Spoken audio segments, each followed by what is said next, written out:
Som v C-dure a budem používať aj alterácie, ktoré v C-dure nie sú. Čiže tóny, ktoré tam nemajú čo robiť, okrem mojich intervalov v C-durovej stupnici C, D, E, F, G a H, C, čiže intervalovo 1, 2, 3, 4, 5, 6, 7, 8. Budem stále dávať aj nejaký jeden tón mimo C-durovej stupnice. Stále poviem, že ktorý tón tam hádžeme. Čiže teraz tam dám tón S, interval B3.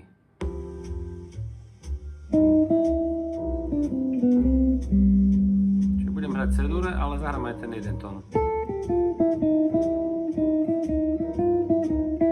Čiže hej, tu na bok. Teraz si dám napríklad B6.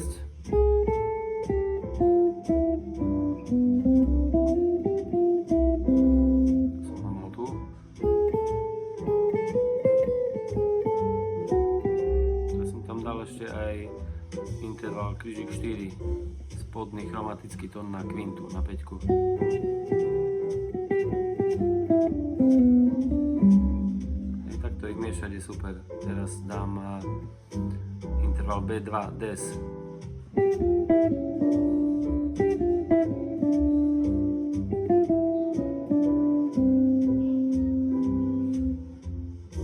A hrám sa s tými, čiže spodný chromatický na tretí tón dávam B3. Spodný chromatický na 6, B6. Spodný chromatický na 5, napríklad krížik 4. Spodný chromatický na 2. Môžem spodný chromatický na 7 dať. A miešať to.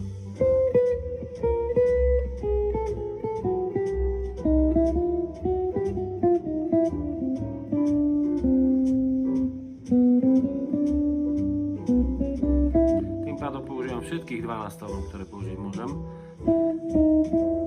Treba, aby si ucho zvykalo na ten zvuk, ktorý je von.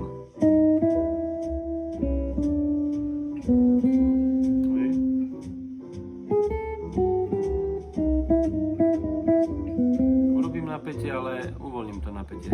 Napätie, uvoľnil som ho. Napätie, uvoľnil som napätie.